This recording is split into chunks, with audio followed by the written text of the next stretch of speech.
कल मुख्यमंत्री सोनीपत में आए थे। एक एक वार्ड में घूम के गए हैं। एक एक घंटा उन्होंने 15-15 मिनट का भाषण दिया।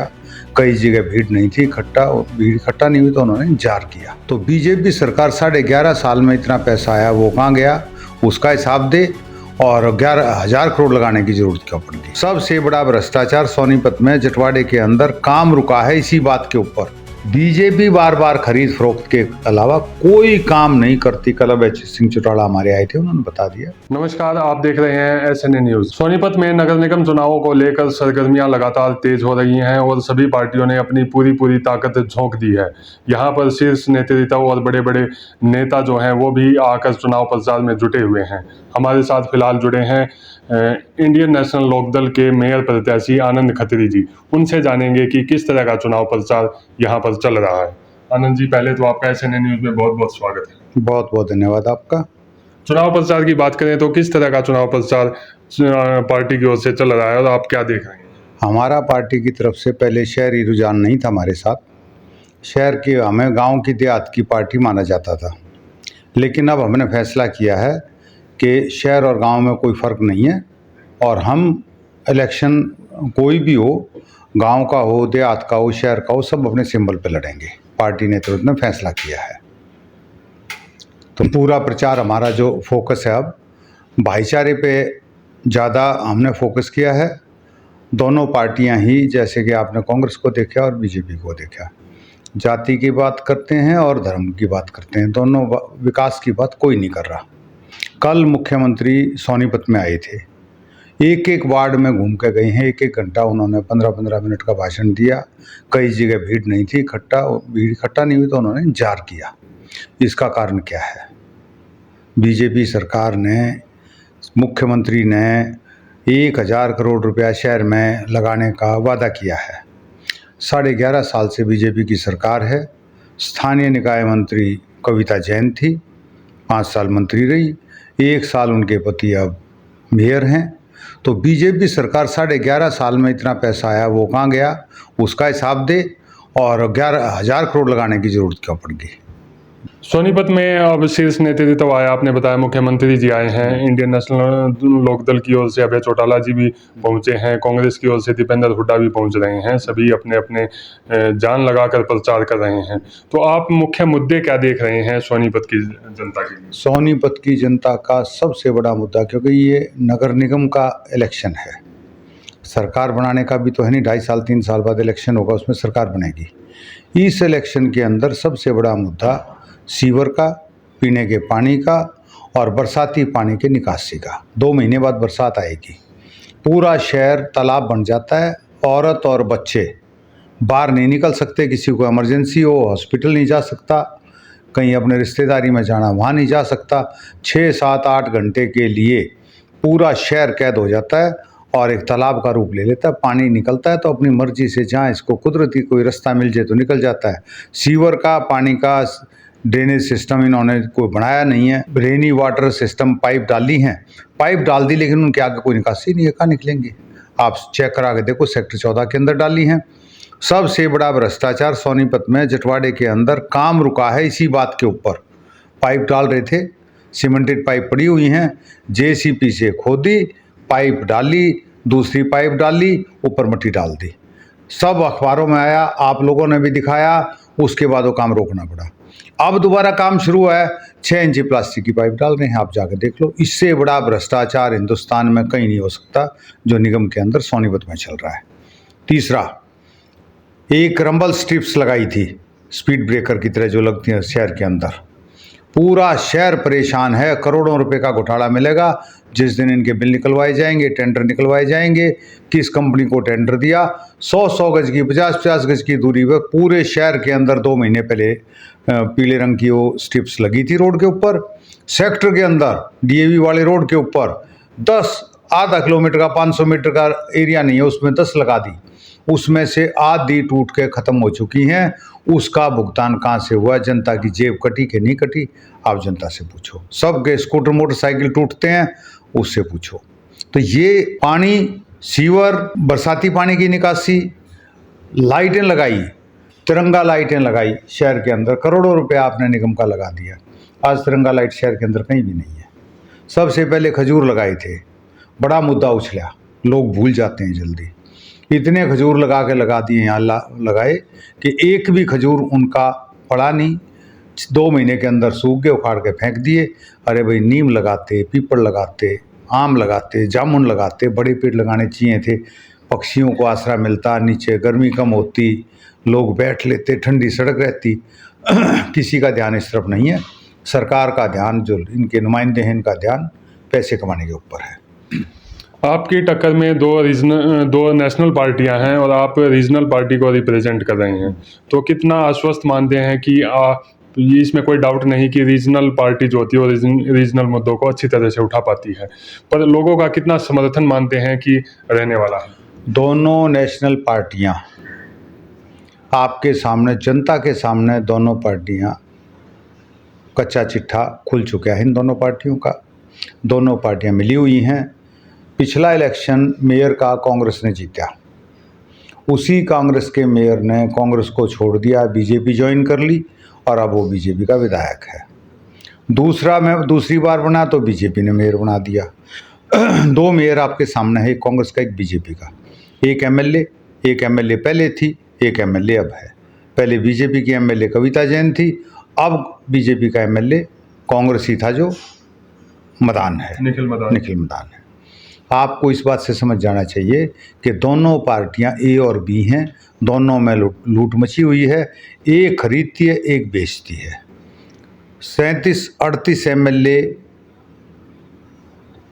भूपेंद्र हुड्डा ने असेंबली में राज्यसभा के इलेक्शन में आपको बोला कि हमारी 38 वोट हैं, 38 एमएलए हमारे साथ हैं, और वो मिले कितने?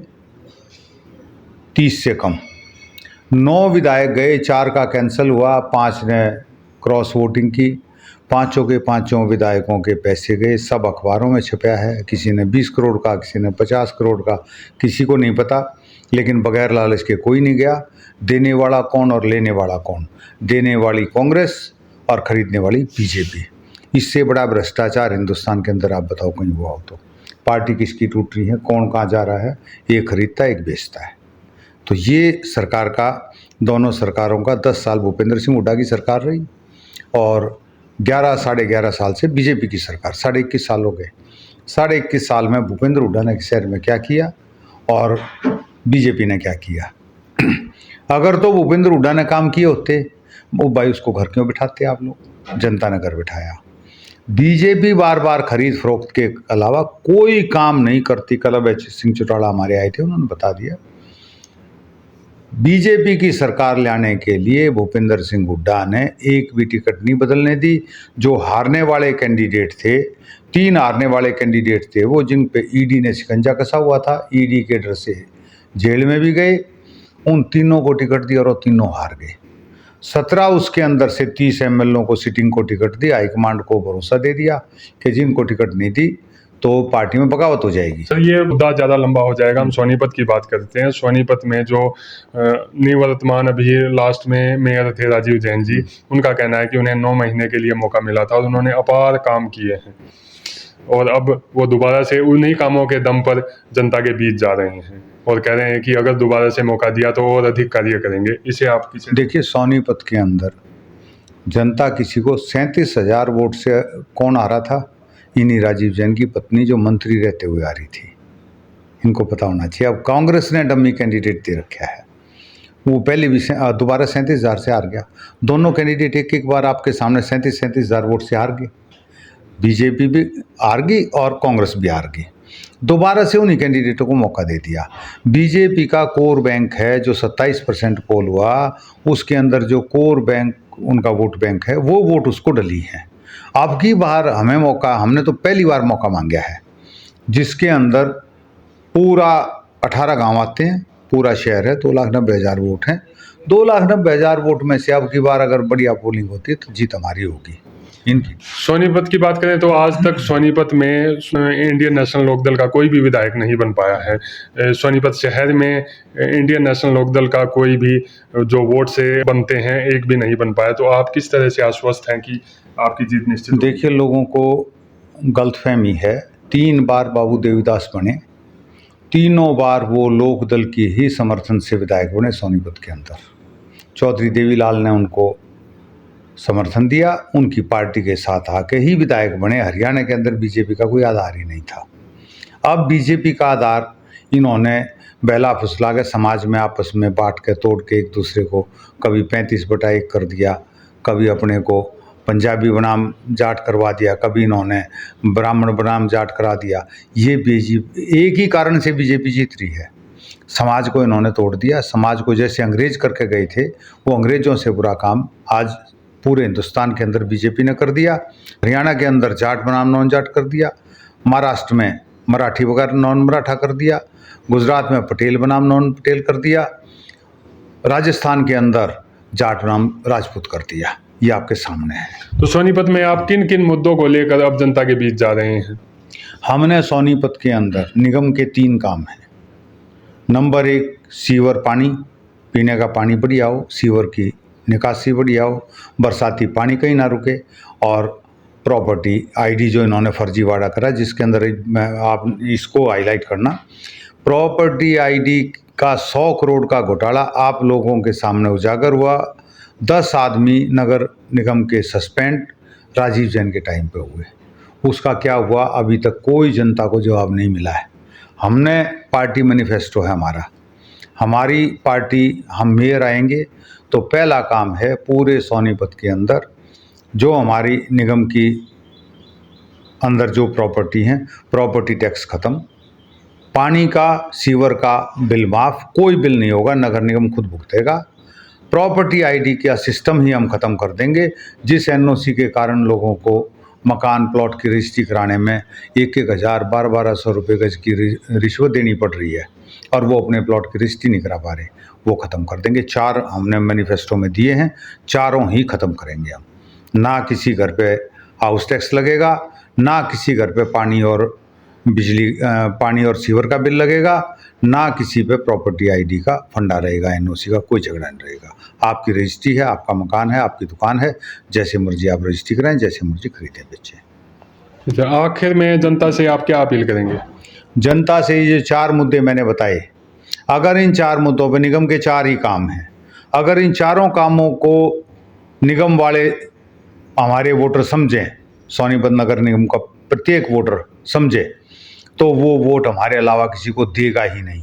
सबसे पहले मैनिफेस्टो हमने डिक्लेयर किया था ये चारों मुद्दों के ऊपर, ना उसके ऊपर बीजेपी बोली है, ना उसके ऊपर कांग्रेस बोली है।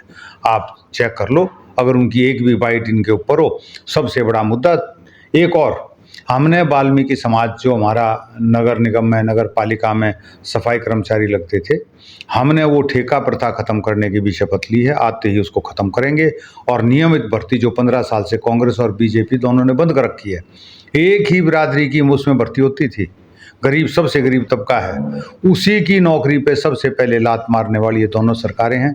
ठेके पे एक सफाई कर्मचारी से 12,000 रुपये दे के 40,000 रुपये वाला काम लिया जा रहा है। तनख्वाह होती तो 40,000 रुपये मिलते, आज उसको 12,000 रुपये में ठेके पे काम करा रहे हैं। 100 आदमी ठेके पे रखे हुए हैं और 300 आदमियों का उनसे काम लिया जा रहा है। तनख्वाह टाइम पे नहीं मिल रही, कमेटी के सामने देख लो। एक मुद्दा, नाला, गंदा नाला 10 साल हो गए, ड्रेन नंबर 6 पक्की करनी थी, वो आज तक पक्की नहीं हो पाई।